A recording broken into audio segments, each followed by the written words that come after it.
तो पिछले लेक्चर में हम लोग डेफिनेट इंटीग्रेशन में एक प्रॉपर्टी आपको हमने बताई थी, उसका एक्सटेंशन आज हम लोग डिस्कस करेंगे। देखिए, जैसे कि मान लीजिए a से b fx dx ये आपको गिवन है, तो इसको क्या करेंगे, a से c fx dx, फिर c से d fx dx और इसके बाद d से b fx dx, यानी इसको 3 टुकड़ों में ब्रेक कर लिया है। मतलब ऐसा कुछ a से c, c से d और d से b, माने a से c तक इंटीग्रेट किया, c से d तक किया और फिर d से b तक कर दिया। ऐसा कुछ कारणों से करना पड़ता है, तो उसका एक एग्जाम्पल आप देख लें। देखिए, जैसे मान लीजिए एक क्वेश्चन आपको गिवन है -2 से 3 मॉड ऑफ x स्क्वायर -1, ये लिखा है x स्क्वायर -1 dx। तो ये है आपका इंटीग्रेशन। तो इसके लिए कुछ आपको इनइक्वालिटी का नॉलेज होना चाहिए। x स्क्वायर -1 इक्वल टू होगा x -1 और x + 1। ये इसका देखिए फैक्टराइजेशन कर दिया हमने। आपको इनइक्वालिटी इसी वीडियो इसी चैनल पे एक्सप्लेन करी है, आप देखिएगा उसको, प्लस माइनस प्लस। ये देखिए, तो क्या करते हैं, इस तरह का डायग्राम बना लेते हैं। पहले तो हमको पता है इसको 0 डालेंगे तो 1 आएगा, इसको 0 डालेंगे तो -1 आएगा, -1 इधर डाल देंगे, 1 इधर डाल देंगे। फिर ऐसा एक डायग्राम बना लेंगे, फिर यहाँ प्लस राइट साइड पे लिखते हैं, फिर अल्टरनेट माइनस प्लस लिख देते हैं। जहाँ जहाँ पे माइनस लिखा होगा उस इंटरवल में ये वैल्यू निगेटिव होगी, और जहाँ पर प्लस लिखा होगा उस इंटरवल में ये वैल्यू पॉजिटिव होगी। तो देखिए, -2 इसके पहले पड़ेगा और +3 इसके बाद में पड़ेगा। तो अब इसको देखकर हम लोग ये वाला मॉड ओपन कर सकते हैं। जैसे -2 से 3 तक, -2 से 3 तक नहीं, -2 से -1 तक, -2 से -1 तक देखिए प्लस आया है, तो यानी कि ये पॉजिटिव होगा। तो इसको ऐसे ही ओपन कर देंगे dx। इसके बाद -1 से 1 तक देखिए माइनस आया है, तो यहाँ पर माइनस लगा देंगे। ये हो जाएगा -1 से 1 x स्क्वायर -1 dx। इसके बाद 1 से 3 तक पॉजिटिव आया है, तो इसको 1 से 3 x स्क्वायर -1 dx, ऐसे इसको इंटीग्रेट कर देंगे। तो इस तरह से इंटीग्रेशन करते हैं। एक बार चाहे तो अभी समझ ले कि इसको 0 डालते हैं तो ये वाला 1 आता है, इसको 0 डालते हैं तो ये वाला -1 आता है। -1 लेफ्ट साइड में और +1 राइट साइड में लिखते हैं, ऐसा डायग्राम बना लेते हैं। और इसके बाद राइट साइड में पहले प्लस लिख देते हैं, फिर अल्टरनेट माइनस प्लस लिखते हैं। तो जहाँ पर माइनस होता है वहाँ पर ये वैल्यू नेगेटिव होती है पूरी वैल्यू, और जहाँ पर ये प्लस होता है जिस इंटरवल में, वहाँ पूरी वैल्यू पॉजिटिव होती है। तो बस यही लॉजिक है इनइक्वालिटी का। वैसे बाकी आप इनइक्वालिटी विस्तार से पढ़ना चाहते हैं तो आप क्या करेंगे, इनइक्वालिटी वाले वीडियोज़ में जाकर देखेंगे, तो वहाँ से आप समझ सकते हैं। इनइक्वालिटी आपको 11th में पढ़ाई गई होगी। देखिए, इसका इंटीग्रेशन करेंगे तो आएगा x³ - x, -2 से -1 माइनस, यहाँ पे आएगा x³ -x -1 से 1 प्लस x³ -1 -x होगा, और ये 1 से 3। ये लिमिट इसकी लगा देंगे, लोअर लिमिट और अपर लिमिट। इसके बाद इसकी वैल्यू केवल हमको सॉल्व करके निकालनी है कि कितनी आएगी। तो देखिए, इधर सॉल्व कर लेते हैं। पहले डालेंगे अपर लिमिट, तो यहाँ पे आएगा -1/3 और माइनस माइनस प्लस हो जाएगा, तो यहाँ पे आएगा +1। ये हमने अपर लिमिट लगाई है। फिर लोअर लिमिट लगाने जाएंगे, -2 जब इसमें रखेंगे तो हमारा आएगा -8/3। फिर माइनस माइनस प्लस हो जाएगा, तो यहाँ आ जाएगा +2। इसके बाद ये वाला माइनस लगा देंगे, तो यहाँ पे आएगा 1 की वैल्यू डालेंगे तो 1/3 और -1। इसके बाद फिर -1 डालेंगे तो यहाँ पे आएगा -1/3 और माइनस माइनस प्लस हो जाएगा, +1 आ जाएगा। देख के डाल के देखिए इसमें, और इसमें फिर जो है प्लस, ये जब आप 3 डालेंगे तो आ जाएगा 27/3 -3 और फिर -1/3 और -1। ये आपका पूरा सॉल्व होके आता है। इसको जब आप सॉल्व करेंगे तो आपका आंसर 28/3 आ जाएगा।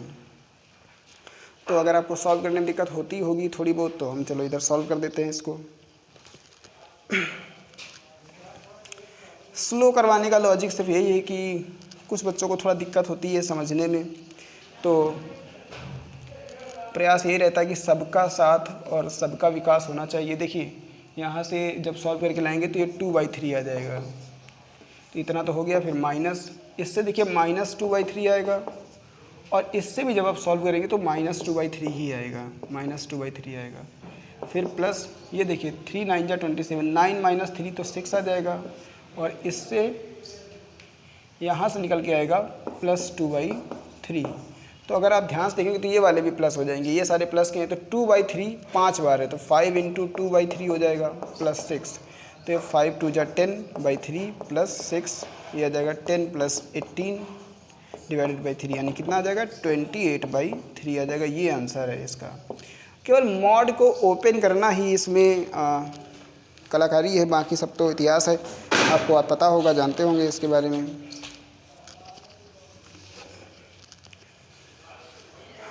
नेक्स्ट क्वेश्चन 2 फंक्शन मिला के दिया है, तो चलिए नेक्स्ट क्वेश्चन भी देख लेते हैं।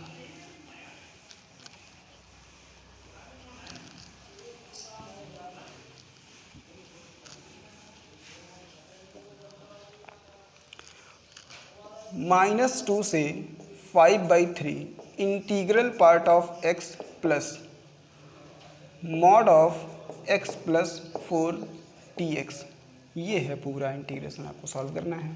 इसको अगर हम ऐसे ही नॉर्मली वो fx + gx वाले से करें तो ये क्या हो जाता है, -2 से 5/3 fx dx, यानी कि integral part of x dx plus -2 से 5/3 gx dx, यानी कि मॉड ऑफ x + 4 dx, ये हो जाएगा। अब क्या करते हैं, पहले अलग से इसको सॉल्व कर लेते हैं। अलग से हम सॉल्व करेंगे, अलग से किसको सॉल्व करेंगे, -2 से 5/3 मॉड ऑफ x + 4 dx, इसको सॉल्व करेंगे। देखिए अगर -2 जो ये -2 देख रहे हैं, सबसे लोअर लिमिट जो है वो -2 है। -2 भी अगर सबसे ज़्यादा नेगेटिव वैल्यू भी इसमें डाल दे तो भी पॉजिटिव आएगा। 4 - 2 क्या होगा, +2। तो इसका मतलब इससे बड़ी वैल्यू जब हम डालेंगे तो ये पॉजिटिव ही आने वाला है, मतलब पूरा पक्का कंफर्म है कि ये वैल्यू जो है पॉजिटिव ही रहेगी, चाहे कुछ भी डाल दे। तो इसका मतलब मॉड जो है हमारा वो पॉजिटिव साइन से ही ओपन होगा। -2 से 5/3 ये आ जाएगा x + 4 और ये dx। इसका इंटीग्रेशन करेंगे तो यहाँ पे आएगा x² 2 + 4x और यहाँ पे लिमिट होगी -2 से 5/3। तो जब इसमें वैल्यू पुट करेंगे तो आ जाएगा 25/18 और यहाँ रखेंगे तो आएगा 20/3, फिर माइनस, अब जब ये वैल्यू डालेंगे तो आएगा 4/2 और -8।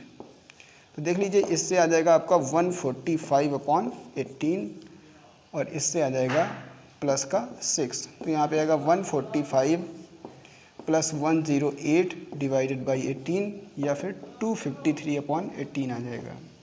तो ये आपका आंसर हो सकता है 253/18। इसको देख लें पूरा सॉल्यूशन एक बार ज़रा कि तो इसका एक पार्ट आपका सॉल्व होके आ गया है, 253/18 आएगा। इसके बाद जो हमारा बचा है वो ये वाला पोर्शन है, इसको सॉल्व करना है। तो ये हमारा आंसर तो नहीं है, मतलब इतने का आंसर है ये। तो ये हम चलिए कहीं पे एक जगह लिख देते हैं, जैसे मान लीजिए हम इसको यहाँ लिख देते हैं -2 से 5/3 मॉड ऑफ x + 4 dx, ये आ जाएगा 253/18। अब अगर हम इसको मान लीजिए आगे सॉल्व करते हैं तो हमको क्या करना पड़ेगा, अलग से इसको सॉल्व करेंगे, अलग से सॉल्व करेंगे -2 से 5/3 integral part of x dx को।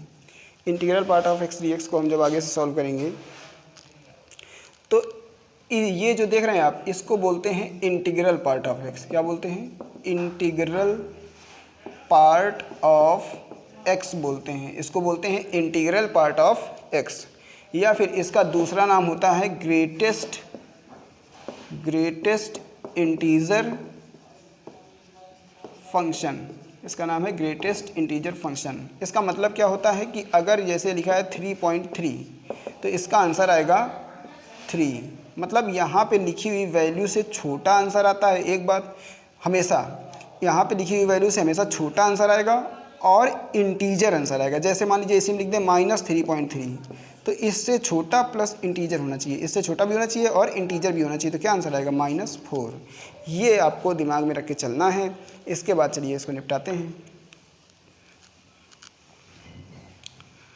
तो अब इसको सॉल्व करेंगे जब, तो इसको लिखेंगे -2 से -1 integral part of x dx, फिर इसमें लिखेंगे -1 से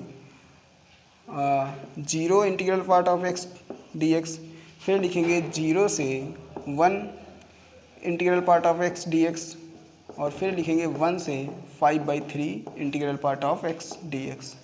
तो यहाँ पे क्या आएगा, यहाँ पे आएगा आपका -2 से -1, और यहाँ पे सबसे छोटी वैल्यू क्या होगी, -2 होगी। फिर जैसे यहाँ पे -2 से बड़ी वैल्यू क्या होगी, -1.95, -1.99, -1.83, इस तरह की वैल्यू होंगी, लेकिन उन सबका इंटीग्रल पार्ट क्या बनेगा, -2 बनेगा। तो यहाँ पे लिखेंगे -2, वैल्यू आप कुछ भी डाल लें, -2 से -1, -1 से छोटी होनी चाहिए और -2 से बड़ी होनी चाहिए, तो उसका हमेशा इंटीग्रल पार्ट क्या आने वाला है, -2 ही आएगा।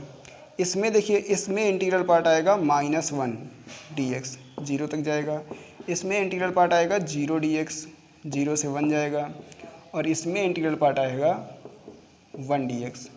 इतना आपको समझ में आना चाहिए बहुत अच्छे से, क्योंकि इस पर जब आपका बहुत बेहतरीन क्वेश्चन बनेगा तो उसमें आपको ये बेसिक समझ की ज़रूरत पड़ेगी। यहाँ पे देखिए 1 dx मान लेंगे हम, -2 बाहर कर लेंगे, इसका -1 बाहर कर लेंगे, और इसको -1 से 0, और इसको 1 dx मान लेंगे ऐसे। फिर ये तो 0 हो जाएगा, इससे कोई मतलब नहीं है। इसको 1 से 5/3 और 1 dx मान लिया।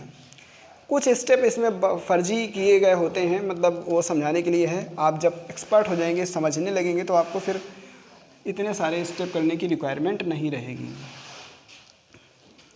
जैसे इसका आंसर देखिए क्या आएगा, -2 से ये -2 लगाएंगे, ये होगा x1 का इंटीग्रेशन, -2 से -1, फिर ये -1, और इसका हो जाएगा x 0 से -1, फिर ये 0 आ जाएगा, फिर प्लस, और इसका होगा x होगा 1 से 5/3, ये आंसर आएगा इसका। तो चलिए इसको यहाँ से हटा देते हैं।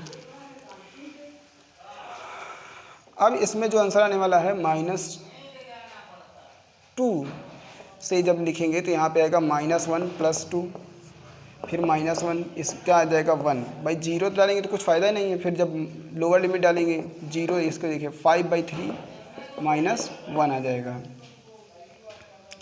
तो इसको सॉल्व करेंगे तो इससे आएगा -2, इससे आएगा -1, और इससे आएगा आपका 2/3, तो ये हो जाएगा -3 + 2/3, सॉल्व करेंगे तो आ जाएगा -7/3। तो अब आप देखिए कि इसका आंसर टोटल क्या बनेगा। टोटल पहली बात तो ये बनेगा 253/18, और इस वाले पार्ट का आंसर -7/3 बनेगा। तो ये टोटल आंसर आ जाएगा। इसका एलसीएम लेके आप अगर सॉल्व कर लेंगे तो आपको सही से आंसर मिल जाएगा। ये है, तो हमने 2 पार्ट में इसको करके सॉल्व किया है। तो आप देख लें इसको, फिर हम लोग नेक्स्ट क्वेश्चन की तरफ बढ़ेंगे।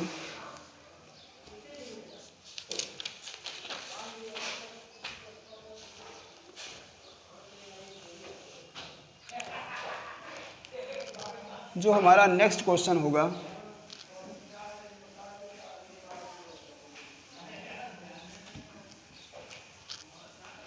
वो कुछ इस तरह का है। देखिए 0 से 1 integral part of 3x dx। तो x हमारा कहाँ से कहाँ तक है, x है हमारा 0 से 1 तक। अब हम क्या करेंगे, ये 3x को 2-3 पार्ट में तोड़ेंगे। पहले क्या करेंगे, 3x को लिखेंगे 0 से 1 के बीच का, फिर इसको लिखेंगे 1 से 0 से 1 के बीच का, और 3x को लिखेंगे 1 से 2 के बीच का, और इसके बाद फिर 2 से 3 के बीच का। देखिए कब यहीं तक हमारा सारा x निपट जाएगा। देखिए कैसे, जब हमारा 3x 0 से 1 का होगा तो हमारा x कहाँ से कहाँ तक होगा, x हमारा 0 से 1/3 का होगा। इसके बाद जब हमारा ये 3x 1 से 2 होगा तो हमारा जो x है वो 1/3 से 2/3 का होगा। और इसके बाद जब ये 3x 2 से 3 होगा तो ये 2/3 से हमारा x जो है वो 1 तक होगा। तो हमको x कहाँ से लेना है, 0 से 1 तक का ही तो लेना है, तो हमने सारा निपटा दिया। अब चलिए इसमें रखते हैं। देखिए 0 से जब हम लिखेंगे x को 1/3 तक, पहला वाला, तो हमारा देखिए 3x कहाँ से कहाँ तक होगा, 0 से 1 तक, तो इसका इंटीग्रल पार्ट क्या आएगा, 0। तो यहाँ आ जाएगा इंटीग्रल पार्ट 0 dx। इसके बाद देखिए जब हम लिखेंगे x को 1/3 से 2/3 तक, तो इंटीग्रल पार्ट ऑफ x हमारा भाई 3x कहाँ से कहाँ तक होगा, 1 से 2 तक, तो इसका इंटीग्रल पार्ट ऑफ x क्या आएगा, 1 dx। फिर क्या करेंगे, हम लोग लिखेंगे 2/3 से 1 तक, x को लेंगे 2/3 से 1 तक, तो integral part of x 3x का, 3x तो आएगा 2 से 3, और इसका इंटीग्रल पार्ट ऑफ x वो होगा 2, तो ये लिख देंगे 2 dx। ये है। तो इसको अब सॉल्व करना रह गया है। अब इसका इंटीग्रेशन कर देना और उसमें वैल्यू मतलब लिमिट लगा देना, ये बहुत ही एलिमेंट्री है, इसको आप कर सकते हैं आराम से, मगर फिर भी हम कर दे रहे हैं आपके लिए। तो ये आंसर तो 0 आने वाला है, इससे कोई मतलब नहीं है, बचा ये, तो ये आएगा x 1/3 से 2/3 प्लस यहाँ पे 2 आएगा और यहाँ आएगा x और यहाँ पे लिमिट लगाएंगे 2/3 से 1, तो यहाँ पे आ जाएगा। अगर इसको सॉल्व करेंगे तो पहले देखिए अपर लिमिट डालेंगे तो 2/3 माइनस 1/3 आएगा, इसमें 2 टाइम्स 1 माइनस 2/3 आएगा, ये देखिए, तो यहाँ पे आ जाएगा 1/3 और यहाँ पे सॉल्व करेंगे तो आएगा 2/3, ये हो जाएगा आंसर 1, ये है देखिए। तो इसको आप देख लें, इससे बेहतरीन क्वेश्चन जो आपको मिलेगा वो थोड़ा और भी ज़्यादा अच्छा होगा। तो इसी कॉन्सेप्ट पे एक आप अच्छा क्वेश्चन देख लें कि 0 से 10 है और x दिया है, यहाँ पे दिया है fractional part of √x dx। ये थोड़ा ठीक क्वेश्चन है, मतलब इसमें आपको दिया रहेगा कि ये जो फ्रैक्शनल ये है denotes fractional part of x, ठीक है।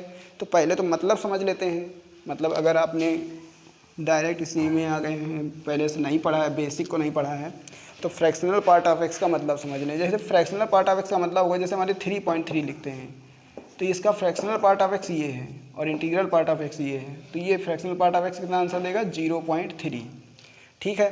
तो अगर मान लीजिए यही 3.3 है, इसको हम लिखना चाहें तो लिख सकते हैं 3 + 0.3, ये हो गया हमारा x, ये हो गया इंटीग्रल पार्ट ऑफ x और ये हो गया फ्रैक्शनल पार्ट ऑफ x। तो ये तो फॉर्मूला बन गया कि x इक्वल टू क्या हो जाएगा, integral part of x plus fractional part of x। तो यहाँ से अगर फ्रैक्शनल पार्ट ऑफ x आप कैलकुलेट करते हैं तो वो आपका आ जाएगा x minus integral part of x, मतलब यार ये चीज़ इधर आ जाएगी। इतना आप समझ गए होंगे उम्मीद है। तो फिर हम लोग यही कॉन्सेप्ट यूज करेंगे अपने क्वेश्चन में। तो ये जो √x है इसको हम लोग लिख सकते हैं, ये देखिए 0 से 10 और ये x, इसको लिख सकते हैं x माइनस यानी √x minus integral part of √x dx। हमने क्या बताया था, फ्रैक्शनल पार्ट ऑफ x क्या होता है, x minus integral part of x, यानी जो अंदर लिखा होगा वही दोनों चीज़ें यहाँ लिख देंगे बस। तो देखिए ये आ जाएगा आपका, ये है इंटीग्रल पार्ट ऑफ x। अब ज़रा इसको थोड़ा ब्रेक करके देखते, तो ये 0 से 10, इसको मल्टीप्लाई करेंगे तो x की पावर 3/2 dx ये आएगा, फिर माइनस 0 से 10, इसको मल्टीप्लाई करेंगे तो आएगा x times integral part of √x dx ये आ जाएगा। अब आप इसको सॉल्व करने का तो मतलब कुछ मतलब ही नहीं है, x पावर 5/2 डिवाइडेड बाई 5/2 और लिमिट लगा दें 0 से 10, फिर माइनस ये आ जाएगा 0 से 10 x times integral part of √x dx। अब देखिए इसको आप सॉल्व करके देखिए, वीडियो चाहे तो अब 1-2 मिनट के लिए रोक दीजिए, आपको खुद समझ में आ जाएगा कि आपने पिछले वीडियो में जो सीखा था वो समझ पाए हैं कि नहीं। अगर नहीं समझ पाए हैं तो फिर देखिए हमसे समझिए। देखिए कैसे समझेंगे इसको अलग से सॉल्व करेंगे। अलग से किसको सॉल्व करेंगे, तो अलग से सॉल्व कर लेते हैं 0 से 10 x integral part of √x dx को। तो बाकी सारा हम पहली बात तो इसको हटा देते हैं। अब हमको जो सॉल्व करके लाना है वो यहाँ लिख देते हैं। देखिए ये हमको लाना है x की पावर 5/2 अपॉन 5/2, ये 5 है, और ये 0 से 10 माइनस 0 से 10 x times integral part of √x dx ये सॉल्व करके लाना है, जिसमें से हम लोगों ने किसको सॉल्व करने की सोची है, 0 से 10 x integral part of √x dx को, ये अब हमको सॉल्व करना है। तो इसके लिए हम ज़रा सोचेंगे कि हमारा x कहाँ से कहाँ तक है। x है हमारा 0 से 10 तक, x हमारा 0 से 10 तक है।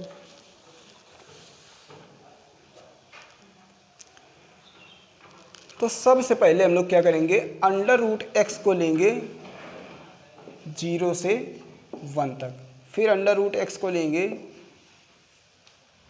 1 से 2 तक, फिर अंडर रूट एक्स को लेंगे 2 से 3 तक, और फिर अंडर रूट एक्स को लेंगे 3 से अंडर रूट 10 तक। तो देखिए, अगर हम देखिए दोनों तरफ पॉजिटिव नंबर लिखे हैं, इनइक्वालिटी को स्क्वायर भी कर सकते हैं, मगर ये सब कुछ पॉजिटिव होना चाहिए तभी आप ऐसा कर सकते हैं। तो यहाँ से देखिए x आ जाएगा आपका 0 से 1, यहाँ पे x आ जाएगा आपका 0 से 1 से 4, और यहाँ पे आपका x आ जाएगा 4 से 9, और यहाँ पे आपका x आ जाएगा 9 से 10। ये देखिए ये आ गया। तो अब इसको ब्रेक करना है, तो चलिए ब्रेक करते हैं। मतलब पहले हम x कहाँ से कहाँ तक लेंगे, 0 से 1 तक का। हमने मान लीजिए लिया 0 से 1 तक का x लिया, तो x हमारा इंटर रूट x कहाँ से कहाँ तक है, 0 से 1 तक का, यानी 0.3, 0.2, 0.4 इस तरह के नंबर होंगे। उन सब का इंटीग्रल पार्ट कितना बनेगा, वो बनेगा 0 dx। x ये लिख दिया, इंटीग्रल पार्ट ऑफ x की वैल्यू ये लिख दी। अब 1 से जब हम जाएंगे 4 तक, ये देखिए अगला x हमारा 1 से 4 तक है, तब हमारा integral part of x under root x 1 से 2 के बीच का नंबर होना चाहिए, इंटीजर होना चाहिए। तो हमारा नंबर मतलब 1 से 2 के बीच का नंबर अंडर रूट एक्स पड़ेगा, तो इंटीग्रल पार्ट ऑफ एक्स हमारा उसका क्या बनेगा, 1 बनेगा। तो यहाँ x इंटू 1 dx आ जाएगा, फिर प्लस। अब अगला कहाँ से लेंगे, 4 से 9 लेंगे, तो यहाँ पे x आएगा और इंटीग्रल पार्ट ऑफ x बनेगा 2, integral part of under root x बनेगा। और यहाँ पे फिर हम लेंगे 9 से 10, तो 9 से जब हम 10 लेंगे तो x आएगा, और यहाँ पे इंटीग्रल पार्ट हमारा बनेगा, इंटीग्रल पार्ट हमारा क्या बनेगा, 3 बनेगा। ये हो जाएगा dx। तो इसको हम लोग सॉल्व कर लेंगे। तो ये जब हम इंटीग्रेशन सॉल्व करेंगे तो हमारा आंसर निकल के आ जाएगा। देखिए चलिए सॉल्व करते हैं।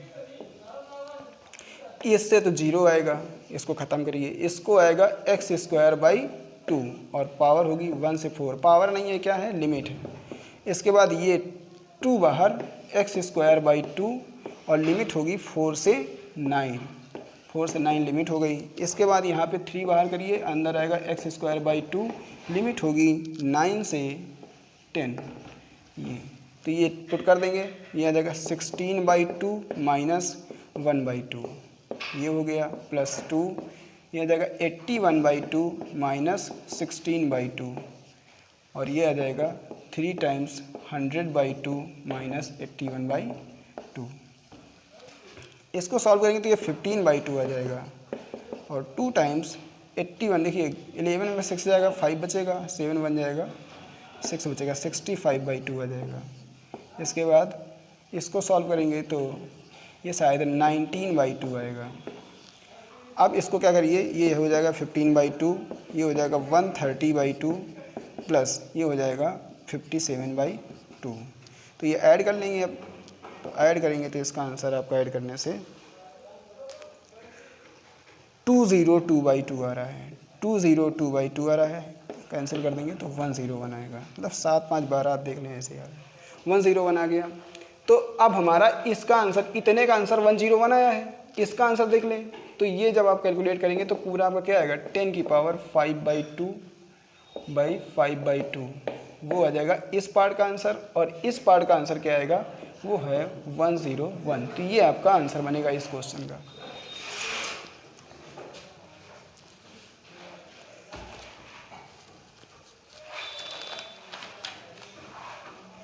एक और क्वेश्चन थोड़ा सा काफ़ी इंटरेस्टिंग क्वेश्चन है, आपको अच्छा लगेगा वो क्वेश्चन। पहले आप इसको देख लें अच्छे से।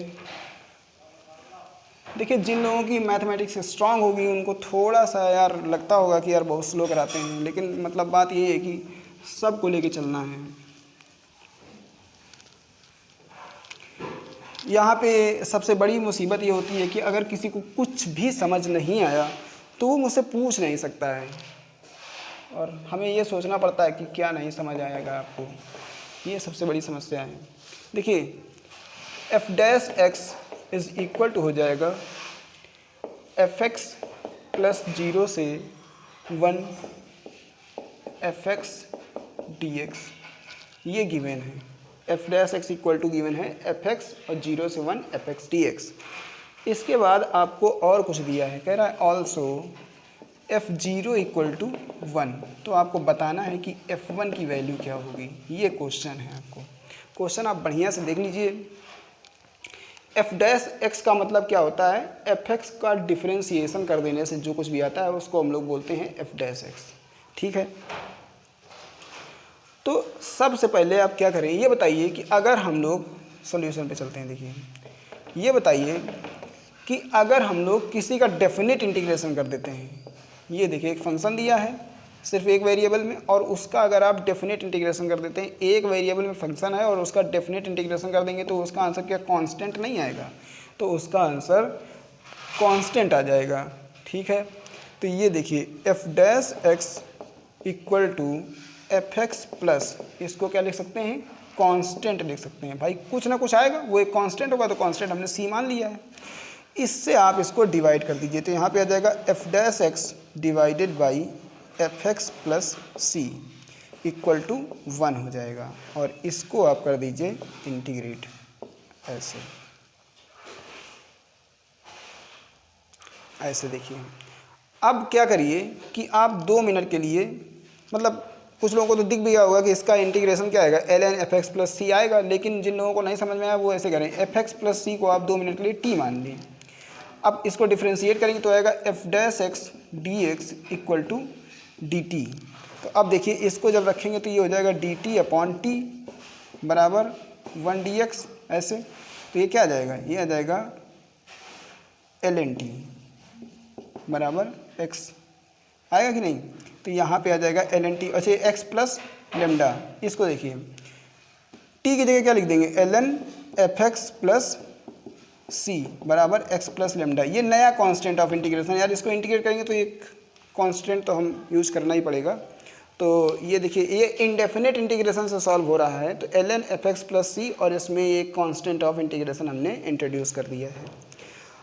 अब जब इतना आप कर लेंगे तो आप इसको ये सोचना पड़ेगा कि भाई ये लेमडा का क्या किया जाए, तो लेमडा का इलाज बहुत ज़रूरी है। तो इसमें देखिए आपको क्या दिया है, एफ जीरो इक्वल टू 1 दिया है, तो क्या करें, पुट एक्स इक्वल टू 0, यहाँ पे 0 रख दें, तो यह आ जाएगा L N f zero plus C equal to 0 plus lambda. ठीक है, अब एफ जीरो की जगह क्या रखेंगे, वो तो 1 दिया है तो 1 रख देंगे, 1 प्लस सी इक्वल टू हो जाएगा लेमडा। तो लेमडा कितना आ गया, L N times 1 plus C. अब इसको ले जा करके लेमडा को यहाँ पुट कर दीजिए, तो यहाँ से आपको आ जाएगा L N times F x plus C equal to X plus L N 1 plus C. अब इसको ले आइए लेफ्ट साइड में, तो ये हो जाएगा L N F x plus C minus L N 1 plus C equal to X, ये आ जाएगा। तो इसके बाद क्या करेंगे,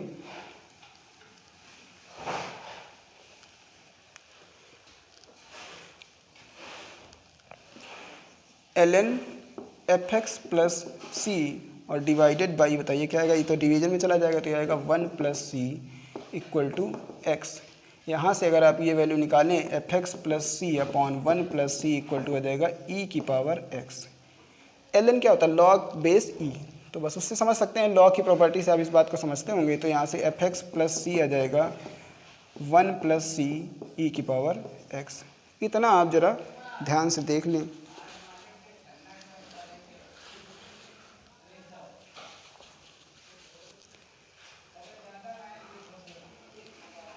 लगभग ये 50% तो सॉल्व हो चुका है क्वेश्चन।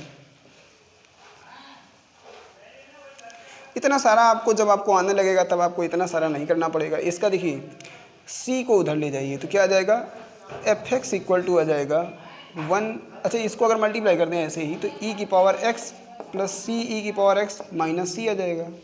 अच्छा यहाँ पे लिख सकते हैं c टाइम्स e की पावर x माइनस 1, इसमें c कॉमन हो जाएगा इतने से, तो ये आ जाएगा आपका एफ एक्स।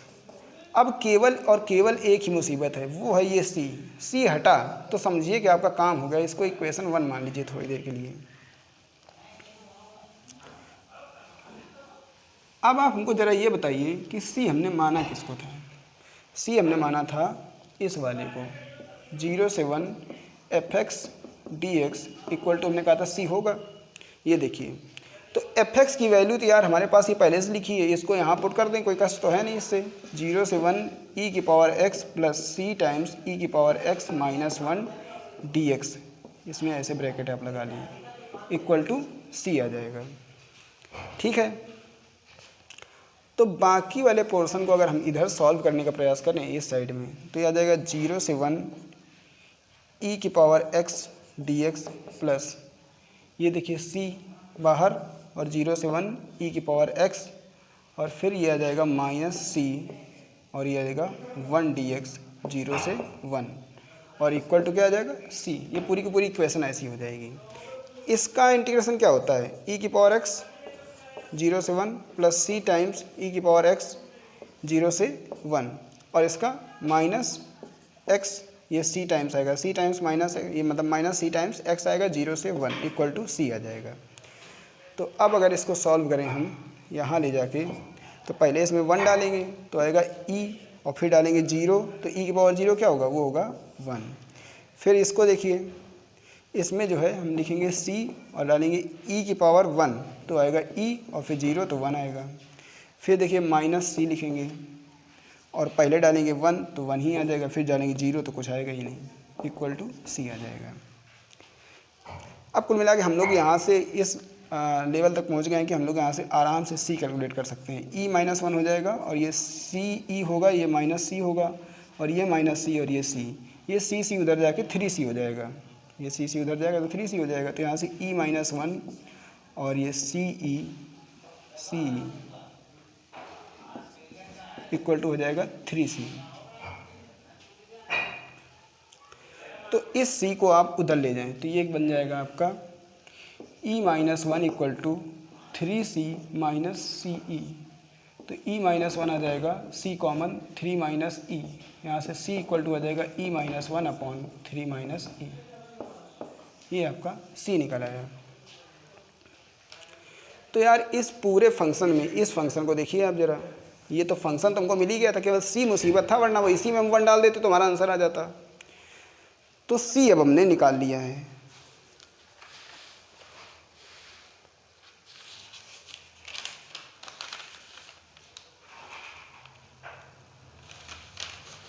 c हमने कैलकुलेट कर लिया है। तो इसको अब आपने नोट तो कर ही लिया होगा, उम्मीद है। तो चलिए इस जगह चलते हैं फंक्शन के पास।